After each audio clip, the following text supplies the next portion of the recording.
Hello and welcome to the C Team. I'm Mike. And this is Frank. All right, to get right into the thick of things here, last weekend was New York Comic-Con. Mm-hmm. Lots of new news. Mostly nothing really announced, but some new footage, some new stuff on some things that we talked about actually last time we talked about Comic-Con. It kind of felt like the trailers was like, all the ones that we announced in the previous Comic-Con, don't worry, they are actually still coming. Yeah, so some of these are coming out pretty soon, actually. So let's just dip right into it in alphabetical order, starting with... Actually, I think this actually might be in... No. S is not before M or P. Anyway. Well, we're skipping the M anyway. So, yeah, that's true. Skipping the M's. So, Justice League. Justice League, new trailer out, some new footage. Yeah. What do you think? Well, I think Superman might stay dead. No. Yeah, obviously not.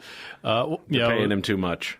Yeah, it would be funny if the dream she has in the cornfield is after he's back alive. It's not a dream at all.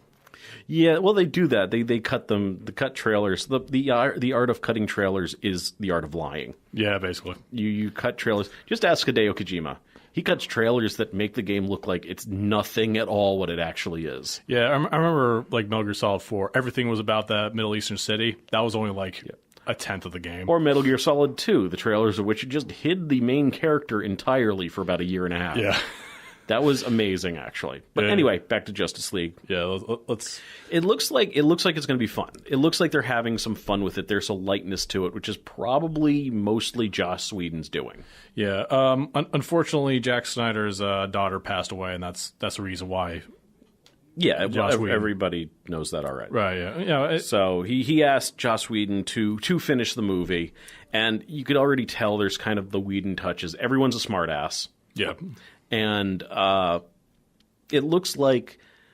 I like watching Bruce through these trailers and him reacting to everybody. Yeah. Like, especially the scene with him and Aquaman's going on about how, the strong man is stronger alone, and Bruce is like, that's not the thing. Because Batman is known in the comics for two things. One, growling that he works alone. And two, having probably the biggest supporting cast in comics. Yeah. So I just imagine Aquaman has given him the I'm stronger alone spiel. And Bruce is sitting there thinking, is this what I sounded like? No wonder.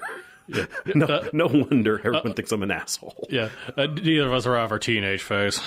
Yeah, so and dealing with Barry, with the Flash, I can see it on Bruce's face. He's looking at Diane and thinking, this is why I didn't get another Robin. Children. This is why. Yeah. So I think this movie, there's going to be a significant chunk of just Batman being vaguely uncomfortable with his teammates, and I love that. Yeah, this is why Superman works alone. I know that movie's horrible, but I kind of like that line. Yeah, so it looks like it's going to be fun. It looks like it's pretty by the numbers as far as, okay, alien invasion forces the team to get together. Yeah, and unlike the last couple of alien invasions we've had in the DC EU so far. Yeah. So, but I kind of feel like going by the numbers is going to let them kind of just focus on making it good by the numbers, as opposed to doing something weird and experimental that, they're not able to focus on just making it a decent movie. Well, I kind of feel like, before we do, like Civil War was after, two straightforward Avengers films. Yeah. So, you kind of want to establish the standard before you deconstruct it. Right. And, yeah, the DC is still a relatively young universe. They're 3 movies in. But I think it's starting to come together, which I think is actually one of the songs they used in one of the trailers. And I've got probably higher hopes for Justice League than I should. But I think that it has potential to be at least as good as... Well, probably I'm going to say better than Batman vs. Superman. Maybe not up to Wonder Woman's level. It's kind of hard not to be better than Batman vs. Superman. It's not an overall bad movie. It's got its flaws, but it's not like the terrible movie that the internet keeps saying it was. I suppose we haven't had a repeat of, say, Batman or Robin yet. Yeah, we have not. We haven't gotten down that far, but.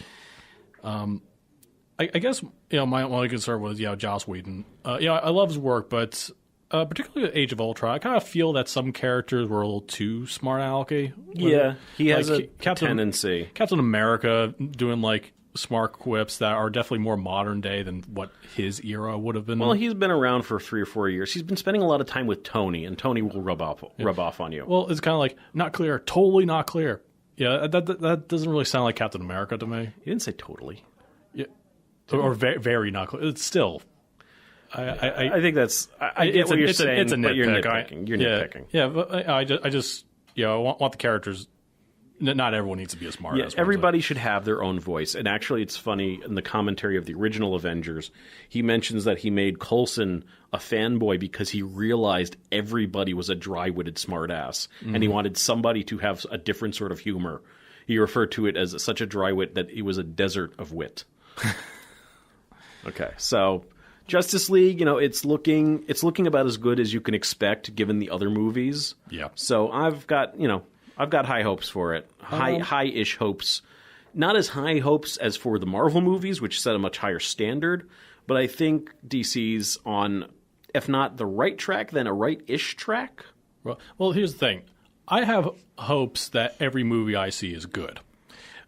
Expectations, on the other hand, I'm kind of like, Man of Steel was all right, and then, Batman vs. Superman, and Suicide Squad, and kind of came back up a little bit. Again, all right, fine, quite a bit for Wonder Woman. So I'm just kind of keeping it no expectations. I'm not going to despise it before I see it. I'm not going to love it before I see it. I'm just kind of like, let's just watch a movie. Yeah, so that's coming out. I believe most of the movies we're talking about are coming out in November, or at least some of them. Although I think Star Wars: The Last Jedi, that's in December, so we're about 2 months off. As a new trailer, a lot of new footage. Yeah, I think Luke actually speaks. We confirmed he has words that come out of his mouth in this movie. Well, I think in the last trailer, then you say like, the Jedi need to. Yeah, not he exist. did say that before. He said the time of the Jedi is over. This time he's saying, what does he say? He says, "Oh, it didn't scare me enough. Now it does," which kind of calls back to the Yoda. You should be afraid, or I'm not afraid. Yoda goes, "You will be." So yeah, and it's. See, I kind of feel like I know where Rey's going. He's going to confront Kylo Ren.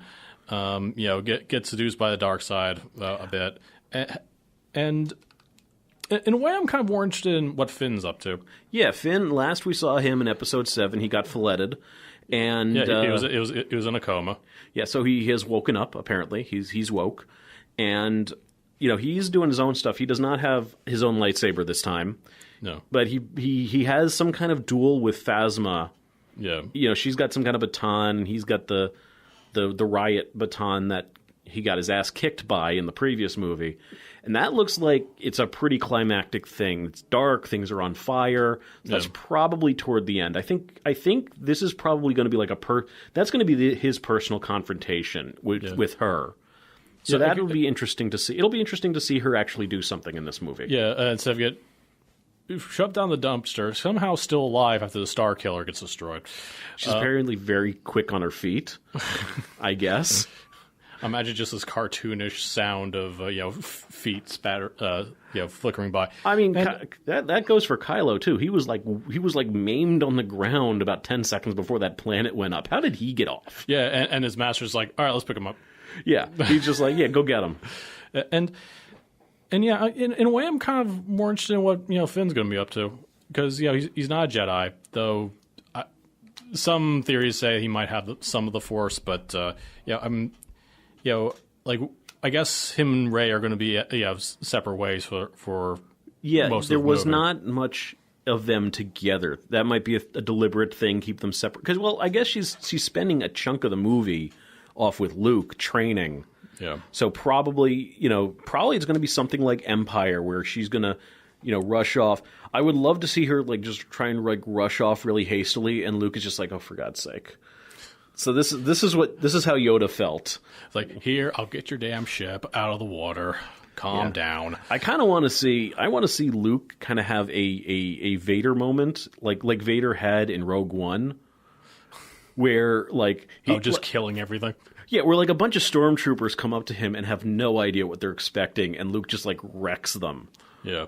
I would like to see that. I would actually like to see them shoot it like almost exactly like Rogue One, but like show Luke's specific style in it. You know, kind of mirror the father and son there. Yeah, and you know, we didn't you know, in the original trilogy we didn't really see Luke really let loose.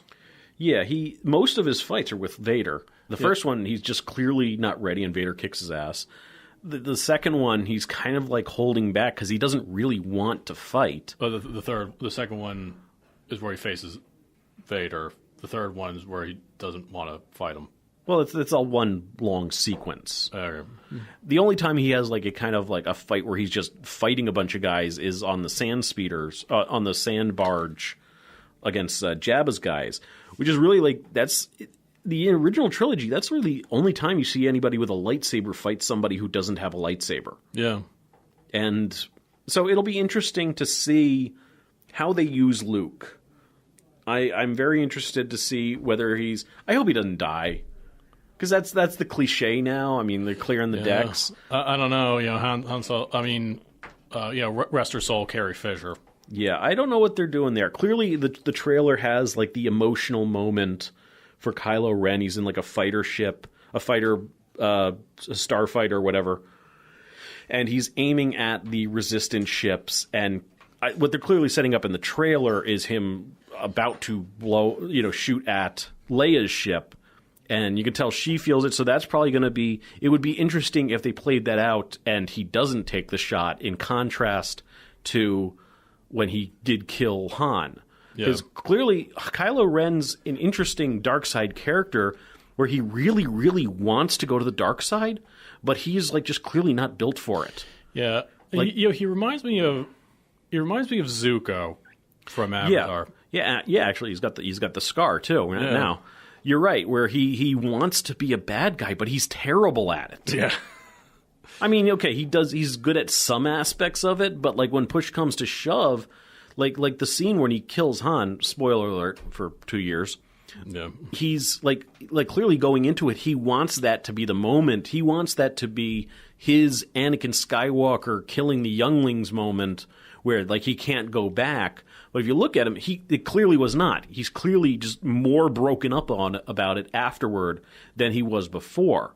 So I imagine that, you know, he's going to be going through that again toward Leia. And, you know, I'm very interested in seeing from a character perspective how that all plays out. So yeah. Kind of want to talk about episode 7 for a bit. See, in my opinion, it's probably the best written dialogue of any of the Star Wars movies. The special effects are, you know, they have all the strengths of the prequel trilogy, but not any of the, you know, more jarring moments. It has practical effects, practical sets, and not like, I mean, you see set photos from the prequels. It's like nothing but a green screen. Yeah, and I feel this is probably the best lightsaber fight I've seen, because in prequel trilogy, you know, had more lightsaber fights than the original, but I always kind of felt like more of a ballet dance more than a fight.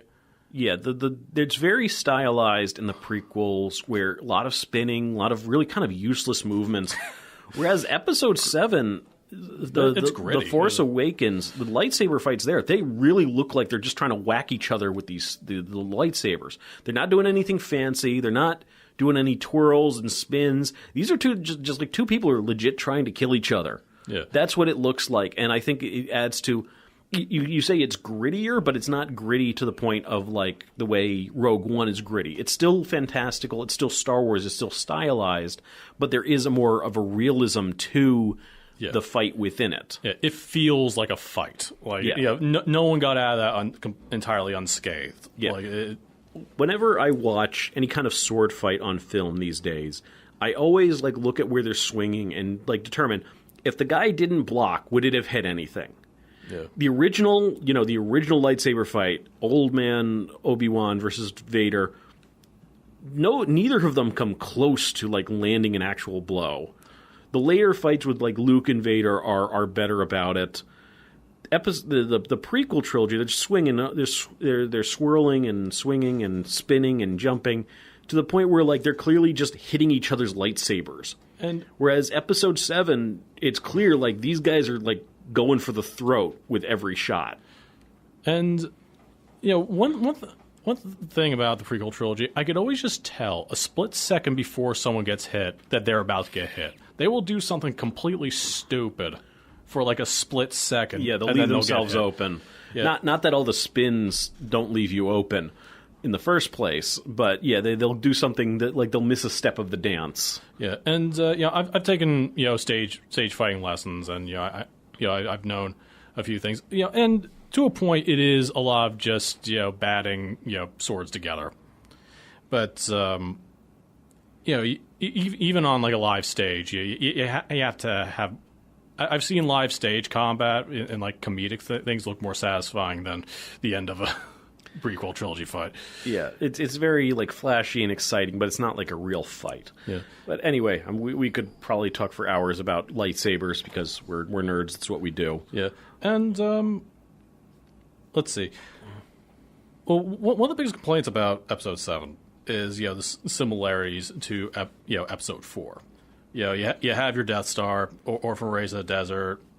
Han Solo's death practically mirrors Obi-Wan's. The Skywalkers. Yeah, this family. They've been more of a bane to the Jedi. Although apparently being an asshole skips a generation with Skywalkers. Yeah, because Anakin, we all know about him. Luke was good, and then like his nephew is just like right down the crapper. Yeah. Like, what benefit have the Skywalkers been for the Jedi Order? They've said the Skywalkers have saved the galaxy from other Skywalkers. Yeah, basically. They're solutions to their own problems. Star Wars is the saga of one family screwing it up for everyone else. That's exactly what it is. So, like, and the thing is, those are complaints. Yet, during the movie, while I'm watching the movie, I'm not really, like, nitpicking. Like, the first time I watched it, it was like, yes, we've had Death Star, but I just didn't care at the moment. Yeah, it just executes everything so well that it really doesn't matter. So, like, are these retreads a good or bad thing? It depends on the context. Star Wars, I think, needed to go back to the basics. It needed to go back to that new hero's journey story to kind of reset. Yes, it's by the numbers. Yes, it's formulaic. Yes, you could tell, you knew what was going to happen before it happened. But kind of what I was saying with Justice League before, doing it by the numbers lets you kind of just work with it, get a kind of a base, and go from there and make it a good movie by the numbers, and then branch out once you're sure that you have the foundation under you. But I wonder, is this trilogy going to have yet another kind of Death Star? It's one thing to be formulaic, but in a lot of ways, Episode 7 does copy Episode 4. Yeah, it does. I don't think they're going to go with another Death Star because 3 is already kind of pushing it. 4 would just be ridiculous. And they said before, like around the time that The Force Awakens came out, they said that the first movie is going to be kind of formulaic because we're deliberately calling back to the original trilogy. But then the next movies are going to branch out and be more of their own thing. So I'm going to trust them on that. That there are certain beats that it's still going to hit because just how a trilogy is structured. But I think it's going to become more of its own thing as it goes on. Yeah, I think Episode 7's biggest strength is, newish characters.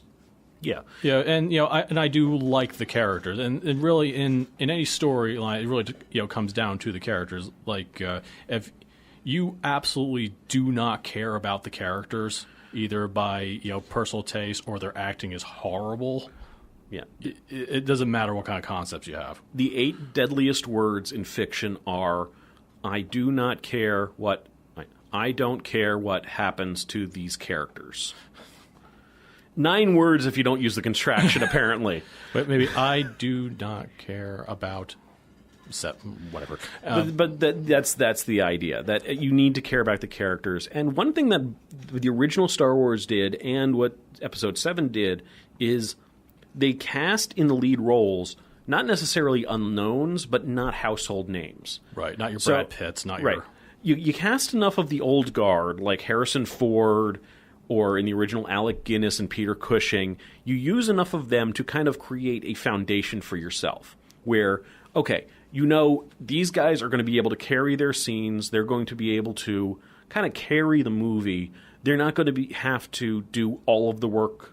Well, they're going to do the legwork. They're your base. So you cast somebody new who now does not have to worry about the entire movie because you got Alec Guinness there.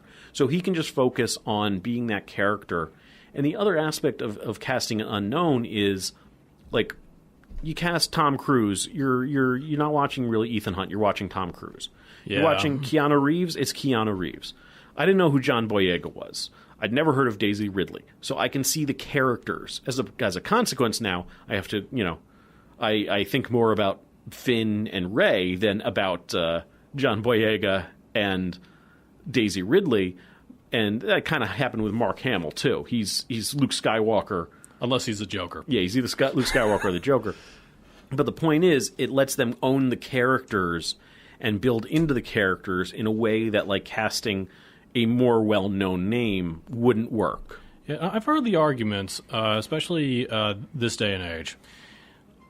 Producers are trying to rely on celebrities, but that celebrities aren't selling movie tickets as much as they used to. Yeah, you don't go to a movie these days like just to see Tom Cruise. Yeah, like somewhere there was just a switch. Like I didn't care about Robert Downey Jr. Well, I wanted to see Iron Man. I got the best of both, but still, it's like I didn't care. But I saw a great movie, and I think people are, especially with all the nerds grown up, we just want to see these superheroes and sci-fi concepts finally getting the care they deserve. It's less about who the actor is and more about how well the actor can play the character. Yeah, like there's. Like, back to Tom Cruise, what was the name of his After Earth movie where he goes? Oh, the one like After Earth. Yeah, but that movie was proof that people do not just go to a movie to see Tom Cruise. Right. We're kind of past the point where whoever gets top billing sells the movie. It's got to be the concept. It's got to be the quality of the movie. Yeah. So I think that's a good thing, and I like seeing like unknowns in these movies because it lets you get more immersed in the character. Actually, I have one theory, with the celebrity thing. I think because reviews get released so quickly, not just by professionals but by amateurs. Yeah, word of mouth. Yeah, word of mouth goes by so fast. So if you have a bad movie, that's probably just not going to make the money. Yeah, word of mouth with the internet and everything, or podcasts such as this. Yes. The word of mouth is like at light speed compared to what it was even 10, 15 years ago. It's like Batman vs. Superman and Suicide Squad. They were kind of mixed bags of reactions, but it was things that people wanted to see. But something like Valerian, which fails on so many levels, just completely bombed. Yeah, so it didn't make anything back. So something that just looks good and has a big name in it doesn't have the time to get that first big weekend before people are posting online, oh, this sucked. Yeah. Word travels too fast to have an absolutely horrible movie. Yeah, and people, let's face it, the economy still kind of sucks. People are a lot more discerning with what they're actually going to spend money on. Yeah. So they're not going to spend... They're not going to spend the $15 to see every movie that by a given actor. They're going to wait and see if it's worth their money, and if it's not, if it's not great enough to justify spending $15 to watch it once, they're just going to torrent it later. Yeah. Okay. So and a lot of people like to miss the big rush anyway. Yeah. There are movies that I think are improved by watching it in a full theater, but sometimes it's just not worth the trouble. Yeah, like Avengers when.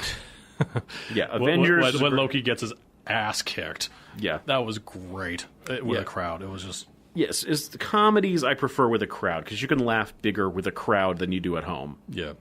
So, speaking of the Hulk. Yeah, speaking of Hulk, and speaking of the Hulk smashing Loki. See, usually I hate looking at stuff ahead of time, but this was totally worth it.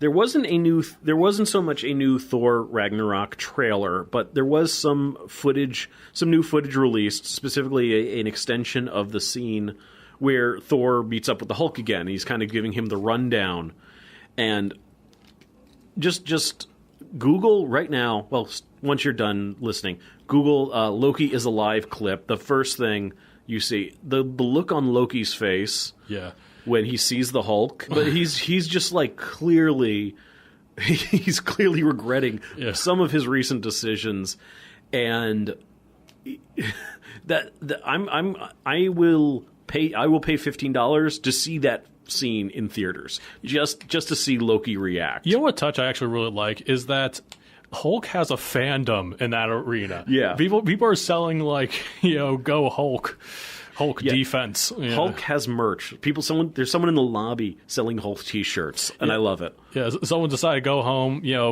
poke some holes in a plate, spray paint it green. Yeah, I like the human touches of the wider DC, galactic universe. Marvel. Yeah, that too. Sorry, I'm getting mixed up. Of the greater Marvel universe, where, one of the great strengths of the Marvel movies that I've always said is that everyone is human, and this is a thing. Your alien races still have, culture. They have culture like on Earth. They're still human, and it's not like a monolithic thing. Yeah. So that's one thing I really like about the Marvel movies as a whole. Yeah. One thing that kind of gets me about Thor Ragnarok is it's about like the goddess of death slaughtering and invading Asgard, but like all the trailers are like extremely lighthearted and really hilarious.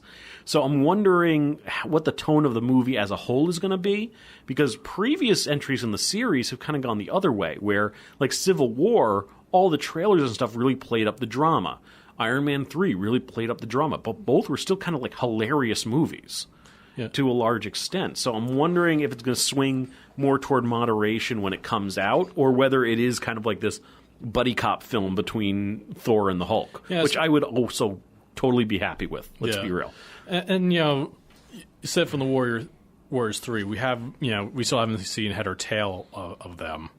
Yeah, they are in the movie somewhere. They're on the cast list. So I just hope they don't get killed off for nothing. You know what I mean? Yeah, I don't like when movies do that. Yeah, maybe they'll be working from Kingsman. the maybe they'll be working from the inside. Like Thor's like assembling guys outside of the city. Maybe they're I would like to see them like kind of like I want to see what they're up to. I hope it's just not a quick we're here to fight and they get killed off to show the situation is serious, because I hate that kind of stuff. Yeah. And the thing is, people love Sif. Yeah. Sif, she have her in there. Like, what the hell's wrong with you? Yeah, I could see Sif kind of like she could have filled the Valkyrie role, and in other adaptations they had kind of merged the characters together. Yeah. So it'll be interesting to see. I hope that the Warriors 3 do live to fight another day, because they're kind of amazing and hilarious. Yeah. So I'm looking forward probably to Thor Ragnarok more than any of the other movies we're talking about, except possibly Pacific Rim Uprising. Yeah. That one, I just saw the trailer. I just saw it today, about an hour ago. And I saw it yesterday, so yeah, whatever. So this one's actually John Boyega. He's a busy guy. He's in this too. Yeah. He's playing the son of Stacker Pentecost. Yeah, and I'll give John Boyega credit. I don't see Finn in there. No, he's clearly a different character. He's put on a new accent. Yeah. Although he is still fighting with a sword, or a couple swords, because he's in gypsy danger now. Because it's Pacific Rim, and who cares? Yeah. And it looks like it's going to be kind of bigger and better. Well, it looks like it's going to be bigger than the last one. You have a couple scenes of multiple Jaegers fighting the same thing, which was kind of a wasted opportunity in the first one, where you had just the one scene of like the tag team match So I'm interested to see like a big like city leveling fight between like 5 or 6 different guys. Yeah. And, when should something have a sequel? Because to me, Pacific Rim ended pretty, It ended pretty solid, pretty definitively, yes. Yeah. So, I mean, I'm taking this too serious. I mean, this is basically Power Rangers and even bigger, Yeah. So the question on the outline is, did the first one need a sequel? My answer to that is yes. Yeah. Of course, you always need more giant robots. I dig giant robots. You dig giant robots. Chicks dig giant robots. Yes. And I just hope they don't take it seriously. Like it kind of looks like they're upping the stakes, but the stakes were already the world. What else could it be? How do you up it from there? I suppose not. But one of my favorite parts was, weirdly enough, Hannibal Chow. Just because of just how out of nowhere that character was. Yeah, I kind of hope he's back. I mean, he survived the attack. If you watched to the end of the credits, yeah, and just like, where's my shoe? Or he's looking for his shoe. Where's my goddamn shoe? Yeah. So that looks like it's going to be a fun movie because you can't not have fun with giant robots. Yeah. I mean, you can, but you'd have to be really boring to do it. So that one I'm looking forward to. That one I think is coming out 2018. So there's a little time. Yeah. We need to get proper doses of John Boyega. Not. Yeah, he's got to spread it out. He's a busy guy. Yeah. So, saving galaxies, saving Earth. Yeah, when you put it that way, it's kind of like a lower stakes than Star Wars. Star Wars, you got all kinds of planets. This one is Pacific Rim. It's just the one. I mean, Starkiller could take out like several planets. Yeah, all at once. It's very efficient. Yeah, for the cost of one measly star. Yeah, one measly star. That. Yeah. All right. So one thing that kind of caught my attention. I mean, Mike's more of a Philip K. Dick, reader than I am, but I do like some Dick. Philip K. specifically. Electric Dreams. I do not want to hear that. So blame it on my sci-fi novel teacher in college. Since you appreciate Dick so much, why don't you introduce it? Oh, Philip K. Dick. You may not have read anything by him, but chances are you've seen a movie that was based on his work. Just off the top of my head, he's responsible for the stories that became Blade Runner, Minority Report, Total Recall, Paycheck, The Man in the High Castle, and A Scanner Darkly, and I'm sure I'm missing a couple. Oh, yeah. Didn't they get, like, weird names? Yeah. His books? He is terrible. Most of his stories that become something else do not keep the names. Like, Blade Runner started as Do Androids Dream of Electric Sheep? Total Recall was We Can Remember It For You Wholesale. He once said he's glad that they changed the titles, because those are not good. Could you imagine Arnold Schwarzenegger in a movie called We Can Remember It For You Wholesale? Yeah, imagine that title with that famous Arnold Schwarzenegger face while his brain is just like, ah. Yeah, that's the title of if that's the title of a Schwarzenegger movie, it's one of those cheesy kiddie comedies he did in the mid-90s. Yeah. So anyway, the new series, Electric Dreams, kind of a takeoff on the Blade Runner story, Do Androids Dream, etc., etc. It's an anthology series. I don't know which specific stories that they are adapting, but he's written dozens of other stories that have not yet made it to screen. So it'll be interesting to see how they do that. I imagine it's probably going to be a kind of a week-to-week or episode-to-episode Twilight Zone kind of thing, where each one, here's an hour where it's the unreconstructed M, or maybe I would also like to see some of his more esoteric work on there. The Three Stigmata of Palmer Eldritch, one of his really weird ones. Yeah. I'd also like to see, personally, the Zap Gun, which is it's a smaller novella he wrote, and it's kind of hilarious. It's about basically weapons designers on the either side of the Cold War that come up with these completely phony super weapons to scare the other side, and it's like all saber rattling, but none of them work. So when aliens invade, everybody looks to these two designers like, what do you got? And they're like, I'll get back to you. And it's See, we're going to get a gun that actually works. Oh, crap. Yeah, so it's a very interesting story and one of his funnier stories. It's got a very good sense of humor to it. So I'm not on Amazon Prime, but I might get it just for this series. Well, here's the funny thing about the trailer. Being an anthology, I could not tell what the hell was going on. Like some celebrity faces did kind of stick out in my mind, like Steve Buscemi is in it.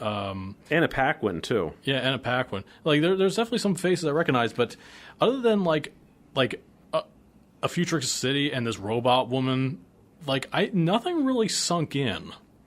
Yeah, it's probably the consequence of it being about an anthology series is they're taking a bunch of different scenes from different settings and different stories. So it's kind of hard to gather a coherent picture from it. Yeah. And I was watching with my girlfriend. I asked her the same question, and she was like, I have no idea. And well, at least the trailer didn't spoil anything for you. Well, yeah. You don't know what the hell's going on. Right, but see, in Pacific Rim, you know what you're getting. In Thor Ragnarok trailer, you know what you're getting. This, I have no clue. And out of curiosity, and I've seen the film Heavy Metal, but I never saw the trailer before, so I was kind of curious how they did that. And it's another it's an animated anthology of sci-fi comics from the Heavy Metal magazine. It's a good film if you ever want to check it out. But it starts with the space donors. They kind of dwell on that for a little while, and then they kind of flash toward other things. They do an entire section on boobs. This trailer isn't safe for work, so if you're at work listening to this, save it for later. And I can't really tell if I could really absorb it, mainly because I've seen the film. So I guess, and I don't even know if I'd say there was a kind of a broad topic that Heavy Metal really clung to. I mean, the overarching plot has nothing to do with the rest of the story. It's more of a framing device for unconnected vignettes. Yeah, it's really, that movie's kind of better to look at as more like an art gallery than like a serious film. Just a few short stories, different styles of everything. Yeah, it's better to look at that than anything serious. But so I guess, how would you do a trailer on anthology? It's tough because an anthology, by its nature, you're probably not doing anything that people recognize. Yeah. People have read Philip K. Dick. He's had a lot of works that have been made into movies, but the anthology's probably going to consist mainly of stuff that has never been put on screen in any large way. I mean, a couple of them were also like Twilight Zone episodes, but for the most part, this is going to be new stuff. So you kind of have to just throw the style out there. And the trailer did mention Man in the High Castle and Minority Report, so they're trying to draw you in with that. Yeah, I mean, the purpose of any trailer is to make you want to watch it. So something like this, the best way to probably do that is throw all the style at you and hope that intrigues you enough to find out what the hell is going on. Also, I might think maybe a series of shorter trailers that kind of focus on one episode. Not like a full-size trailer, but just, This is commercial? Yeah, well, I'm thinking of kind of like the Meet the Team trailers. Oh, from Team Fortress 2? Yeah, maybe something like that where you have trailers for very specific things, about, the installment. Well, I get the sense for this anthology, the sense that I'm getting is not that they're not trying to sell the individual stories, but they don't want you watching just to see this one story. Yeah. That's the danger of a trailer like that, selling, this is this story that's going to be this hour episode. It's like, that's really intriguing. Well, why am I watching episodes 1 and 3 when episode 2 is the one I want? Yeah.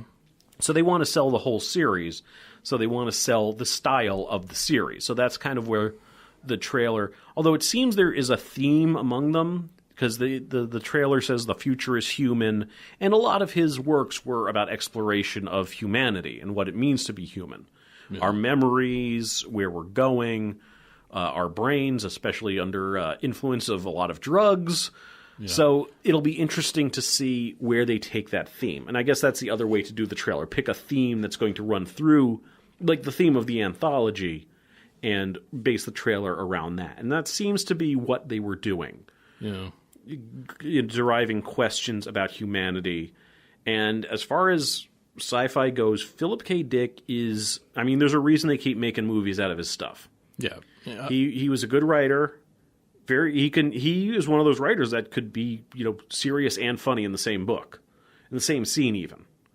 I mean, A Scanner Darkly is, yes, it's a tragic portrait of a man who loses his mind to drugs, but at the same time, it's also three stoners living in a house and doing stupid stoner crap, which is hilarious. Robert Downey Jr. was in that movie, right? Yeah, they did a lot of typecastings. Robert Downey Jr., Woody Harrelson. We need celebrities who know drugs. Keanu Reeves. It's a bunch of celebrities who either know drugs or will kind of feel like they're on drugs. Yeah. And Robert Downey Jr., you can never quite tell. Yeah, he's very good in it. He plays his part pretty well. So I think that's it for what we were looking at. Although, speaking of fighting giant robots, I did see this today. The giant robot duel between Megabots and Suitobashi.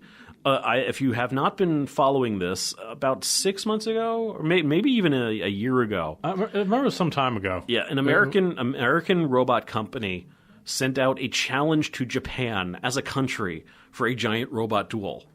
Within hours, the company, Japan, the Suitobashi, I'm probably mangling that, and I'm sorry, they responded to the challenge saying, of course, we're Japan. Giant robots is what we do. Bring it on. That is happening. Where have you been? That is happening a week from Tuesday. No, it's happening on Tuesday, October 17th, 7 p.m. Pacific time, so 10 p.m. Eastern time on Twitch. I don't watch a lot of Twitch, but I'm going to watch this because it's a giant robot duel between America and Japan. G Gundam is happening. Yes. Maybe ours can be like the American boxer. Then that'll make his the hero. Damn it. Well, of course, the Japanese guy in a Japanese anime is the hero. Yeah. I mean, but I want to know. I want to meet the guy who decided that Chibbity Crockett was a typical American name. I mean, I can see Crockett, Davy Crockett, but Chibbity. What is Chibbity? Yeah, I've never heard that name before. G Gundam is a treasure. Just for the ridiculous stereotypes. Yeah. Like, just look up, like, the Mexican Gundam. Or Holland's Gundam is a windmill. Canada's is a lumberjack. Like, they just did not care. Yeah. I love how when they do stereotypes, no one even bats an eye. Because it's Japan. They clearly don't mean anything bad by it. It's just like, okay. Like, look at Resident Evil 4. Yeah. Yeah, it's like no one cares. Yeah. So that's something to watch and something we might be talking about in a future podcast, the giant robot duel. Do we just want to talk about that next time? Maybe. We'll see how it goes. Yeah. America, do us proud, Megabots. Yeah, you're representing America in the robot wars. America. Anyway, I think, this is turning out to be a little bit of a short one, but, short but sweet. Yep. All right, I'm Mike Curley. America. This is Frank Curley. And this has been the C-Team. Watch, listen, like, comment. Seriously, talk to us. We're getting lonely. Yes, very lonely.